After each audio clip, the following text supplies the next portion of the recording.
인터넷 연결 자체를 끊었는데도 이 컴퓨터만 켜면 원격 조정을 해서 개인정보를 빌미로 협박이 이어진다는 이 섬뜩한 해킹 사건 YTN이 오늘 보도해드렸습니다. 경찰이 포렌식 분석을 위해서 컴퓨터와 노트북을 모두 수거해 갔는데 이번엔 아이들이 쓰는 태블릿 PC까지 뚫렸다는 추가 제보도 들어왔습니다. 이 사건 취재한 사회부 신준명 기자와 함께 이게 대체 어떻게 된 일인지 짚어보겠습니다. 신 기자, 안녕하세요. 자, 저도 완전 컴맹은 아닌데 이게 컴퓨터와 노트북 인터넷 연결 자체를 그러니까 완전 끊고 랜선도 뽑고 다 했는데도 원격 조정이 가능했다 이런 내용입니다. 이게 실제 현장에 가보니까 어떤 겁니까?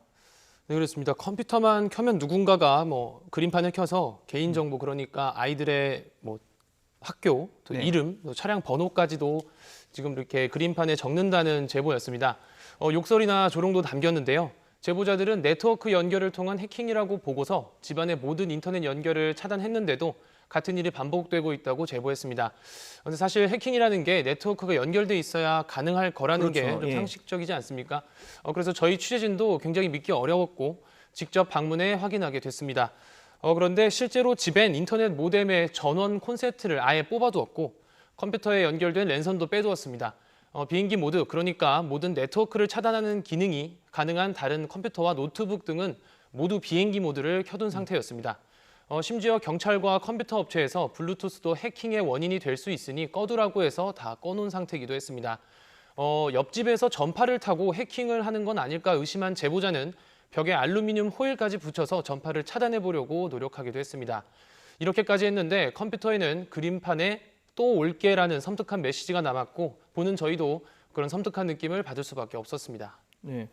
정말 이럴 때 귀신이 고칼 노릇이다 이런 얘기를 할 것 같은데 자 누군가 들어와서 컴퓨터를 직접 켜고 이렇게 그림판에 글을 쓰지 않으면 이게 가능한 일인가 싶은데 혹시 악성 프로그램이 깔려서 이렇게 그 미리 저장해 놓은 메시지가 나온다거나 이런 건 아닙니까? 네, 그렇습니다. 제보자들도 그런 일을 의심하고서 집에 있는 컴퓨터 2대와 노트북 2대를 수차례 포맷, 그러니까 초기화했습니다.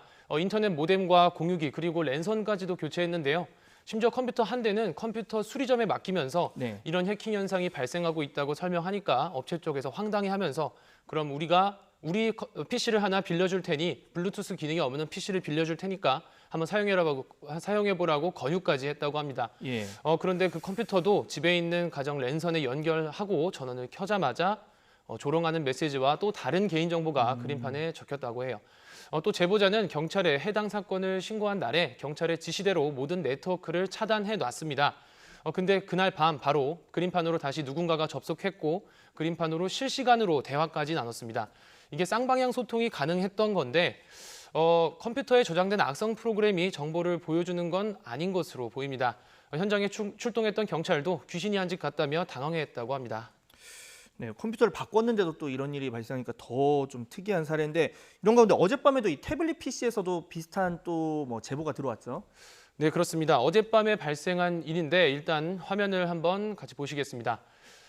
제보자의 자녀가 사용하는 태블릿 PC인데요. 메모 프로그램에 제보자 생년월일이 적혀 있고 예. 가족들의 이름과 전화번호가 나열돼 있습니다. 태블릿 PC를 켜보니 이런 문서가 작성돼 있었다는 건데 또 경찰이 가져가지 않고 남겨놨던 컴퓨터 한 대의 그림판에도 또다시 협박성 메시지가 올라왔습니다. 개인정보로 추정되는 글이 나왔고 더 소름 돋는 건 이번엔 메모장에 도청장치 50개를 가방에 숨겼다면서 어제 바꾼 집 비밀번호를 적어놓고는 다음번엔 은행이니 몸 조심하라는 협박성 메시지까지 남겼다고 합니다. 그런데 제보자는 비밀번호를 바꿀 때 가족들에게 전할 때 전화나 메신저 등 전자기기를 사용하지 않고 말로만 전했다고 하는데 해커로 추정되는 그 누군가가 대체 어떻게 2시간 전에 바꾼 집 비밀번호를 알게 된 건지는 아직도 미궁입니다. 네, 신 기자. 지금은 이게 단순 장난으로 볼 수 있다면 이게 만약에 계좌 비밀번호나 이런 부분 해킹을 하면 큰 피해로 이어질 수 있잖아요. 당연히 이제 경찰에서 좀 수사에 나설 텐데 좀 어떤 내용 나왔습니까? 아직까지 밝혀진 건 없습니다. 경찰은 어제 노트북과 컴퓨터를 수거해서 포렌식 분석을 진행하고 있습니다. 필요하다면 피해자의 휴대전화도 포렌식 분석할 방침입니다. 또 피해자의 개인정보가 노출된 만큼 신변보호 조치를 할지 오늘 결정할 예정입니다. 사건을 담당하고 있는 서울노원경찰서는 서울지방경찰청과 경찰청에도 협조를 요청하는 등 모든 수단을 동원해서 용의자를 추적하고 있습니다. 네, 아직 범행 수법을 알 수 없다. 자, 그렇다면 지금 전문가들은 이 상황 어떻게 파악하고 있고 또 어떻게 이런 일들이 일어나는 걸 막을 수 있는지 이 부분에 대한 얘기는 없었습니까? 네, 저희가 사이버 보안 전문가들한테도 전화를 해서 어떻게 네. 된 일인지 좀 많이 물어봤습니다. 사이버 보안 전문가는 모든 네트워크가 차단된 상태라면 의심되는 건 스마트폰을 통한 해킹이라고 분석하고 있습니다. 스마트폰에 악성 코드를 심어서 주변 기기에 블루투스를 켜는 등 조작이 가능하다는 건데 사실 흔치 않은 일이고 전문가들에게도 매우 어려운 일이라고 설명했습니다. 굉장히 많은 노력과 품이 드는 일이라는 건데 실제로 한 전문가는 지난 2011년 농협 해킹 사건을 언급하면서 당시에도 농협 내부 전산망은 외부와 연결돼 있지 않았지만 한 외주업체 직원의 노트북을 매개체로 해서 내부 전산망에 접속하는 방식과 지금의 사태가 유사하다고 분석했습니다.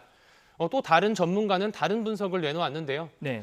인터넷 공유기가 감염돼서 해당 네트워크를 사용했던 모든 컴퓨터, 노트북, 그리고 스마트폰, 태블릿 PC까지 조작이 가능해졌다는 겁니다. 인터넷 공유기는 최초 구입 뒤 펌웨어, 그러니까 보안 프로그램을 업데이트하는 경우가 거의 없고 비밀번호도 거의 바꾸지 않아서 보안에 취약한 경우가 많다고 합니다. 전문가는 인터넷 공유기 펌웨어를 주기적으로 업데이트하고 해킹이 의심될 경우 공유기부터 교체한 다음에 컴퓨터 등을 초기화해야 한다고 조언했습니다. 네, 그러니까 신 기자 말 좀 정리를 해보면 이 스마트폰에 악성 코드를 심어서가 하나의 가능성이 되겠고 또 인터넷 공유기 해킹 가능성이 있다. 그러니까 자주 백업을 하면서 데이터 초기화를 하거나 아니면 인터넷 공유기 같은 경우도 업데이트를 수시로 해주면 이런 일을 막을 수 있다. 이런 얘기시죠? 네, 그렇습니다. 네, 자 지금까지 사회부 신준명 기자와 해킹 관련 내용 알아봤습니다. 오늘 수고했습니다.